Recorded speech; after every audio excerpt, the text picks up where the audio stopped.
अस्सलाम वालेकुम। अपेंडेक्टॉमी जो कि एक ऐसा सर्जिकल प्रोसीजर है जिसके दौरान आपकी बॉडी से आपकी अपेंडिक्स को रिमूव किया जाता है। कभी ना कभी तो आपने इस ऑपरेशन के बारे में ज़रूर सुना होगा, लेकिन क्या आप जानते हैं कि आखिर क्यों और कैसे ये प्रोसीजर परफॉर्म किया जाता है? आज की इस वीडियो के अंदर हम इसी को डिस्कस करने वाले हैं, तो चलिए शुरू करते हैं। अपेंडिक्स एक फिंगर शेप एक्सटेंशन है जो कि हमारे एब्डोमेन की लोअर राइट साइड पर प्रेजेंट होती है। हमारी अपेंडिक्स बहुत से बेनिफिशियल बैक्टीरियाज को स्टोर करके रखती है। अपेंडिक्स हमारी बॉडी को कुछ कंडीशंस जैसा कि डायरोहिया, स्मॉल और लार्ज इंटेस्टाइन वगैरह के इन्फेक्शंस को रिकवर करने में हेल्प करती है।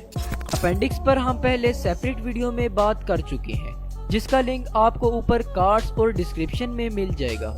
एक एवरेज अपेंडिक्स की लेंथ तकरीबन 9 सेंटीमीटर होती है और ये लेंथ 5 to 35 सेंटीमीटर तक वेरी कर सकती है।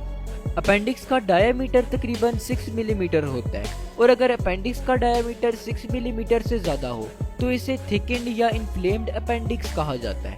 अपेंडिक्स की इन्फ्लेमेशन को अपेंडिसाइटिस कहते हैं।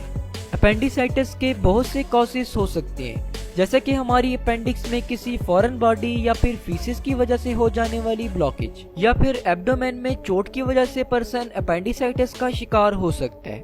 ब्लॉकेज की वजह से अपेंडिक्स के अंदर बैक्टीरिया रैपिडली मल्टीप्लाई करने लगते हैं, जिससे कि वो स्वेल कर जाती है। अगर हम अपेंडिसाइटिस के सिम्टम्स की बात करें तो इसके कॉमन सिम्टम्स में अचानक से हमारी लोअर एब्डोमेन की राइट साइड पर दर्द शुरू हो जाना, भूख में कमी, पेट में सूजन, बुखार, नोजिया एंड वॉमिटिंग वगैरह शामिल हैं। अपेंडिसाइटिस हमारी बॉडी में बहुत सीरियस कॉम्प्लिकेशंस कॉज कर सकती है, जैसा कि अपेंडिक्स का फट जाना, जो कि एक लाइफ थ्रेटनिंग कंडीशन है, जिससे कि अपेंडिक्स के फटने की वजह से एब्डोमेन में बैक्टीरिया और बहुत से हार्मफुल सब्सटेंसेस फैल जाते हैं। इसीलिए अगर कोई पर्सन अपेंडिसाइटिस का शिकार हो तो इसका फौरी ट्रीटमेंट किया जाता है। अपेंडिसाइटिस के ट्रीटमेंट के लिए सर्जन्स अपेंडेक्टॉमी परफॉर्म करते हैं। अपेंडेक्टॉमी के दौरान सर्जन्स पेशेंट की बॉडी से अपेंडिक्स को रिमूव कर देते हैं। चलिए स्टेप बाय स्टेप जान लेते हैं कि आखिर ये प्रोसीजर कैसे परफॉर्म किया जाता है। अपेंडेक्टॉमी से पहले पेशेंट को कम से कम 8 घंटे तक खाने पीने से अवॉइड करना होता है। इसके अलावा सर्जरी से पहले पेशेंट के हाथ या बाजू में इंट्रावेनियस लाइन लगाई जाती है। पेशेंट को जनरल एनेस्थीसिया में रखा जाता है, जिससे कि पेशेंट को सर्जरी के दौरान पेन फील नहीं होता। इसके अलावा पेशेंट के थ्रोट में ब्रीथिंग ट्यूब को इंसर्ट किया जाता है, जिससे कि पेशेंट को सांस लेने में मदद मिलती है। अपेंडेक्टॉमी सर्जरी की 2 टाइप्स हैं, ओपन अपेंडेक्टॉमी एंड लेप्रोस्कोपिक अपेंडेक्टॉमी। इन दोनों में से डॉक्टर्स कौन सी टाइप को चूज करते हैं ये बहुत से फैक्टर्स पर डिपेंड करता है, जैसा कि अपेंडिसाइटिस की शिद्दत और पेशेंट की मेडिकल हिस्ट्री वगैरह। चलिए पहले ओपन अपेंडेक्टॉमी को डिस्कस कर लेते हैं।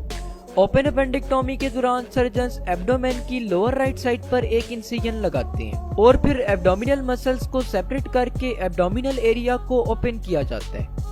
इसके बाद सर्जन्स पेशेंट की बॉडी से अपेंडिक्स को रिमूव करते हैं। अगर पेशेंट के एब्डोमेन में अपेंडिक्स फट गई हो तो फिर सर्जन्स एब्डोमेन को साल्ट वाटर से वॉश करते हैं और फिर सर्जन्स स्टिचेस की मदद से इंसिजन साइट को क्लोज कर देते हैं। चलिए अब अपेंडेक्टॉमी की सेकंड टाइप लेप्रोस्कोपिक अपेंडेक्टॉमी को डिस्कस कर लेते हैं। लेप्रोस्कोपिक अपेंडेक्टॉमी के दौरान सर्जन्स अपेंडिक्स को एक्सेस करने के लिए एब्डोमेन के ऊपर फ्यू स्मॉल इंसिजन्स क्रिएट करते हैं। सर्जन्स पेशेंट के एब्डोमेन में एक नैरो ट्यूब, जिसे कैन्यूला कहा जाता है, उसे इंसर्ट करते हैं और फिर सर्जन्स पेशेंट के एब्डोमेन में कैन्यूला की मदद से कार्बन डाइऑक्साइड गैस को इन्फ्लेट करते हैं, जिससे कि सर्जन्स अपेंडिक्स को ज्यादा क्लियरली देख पाते हैं। इसके बाद सर्जन्स इंसिजन में से एक इंस्ट्रूमेंट, जिसे लेप्रोस्कोप कहा जाता है, उसे इंसर्ट करते हैं। लेप्रोस्कोप में हाई इंटेंसिटी ऑफ लाइट और हाई रेजोल्यूशन कैमरा प्रेजेंट होता है। कैमरा स्क्रीन पर इमेज डिस्प्ले करता है, जिससे कि सर्जन्स एब्डोमेन के अंदर क्लियरली देख पाते हैं।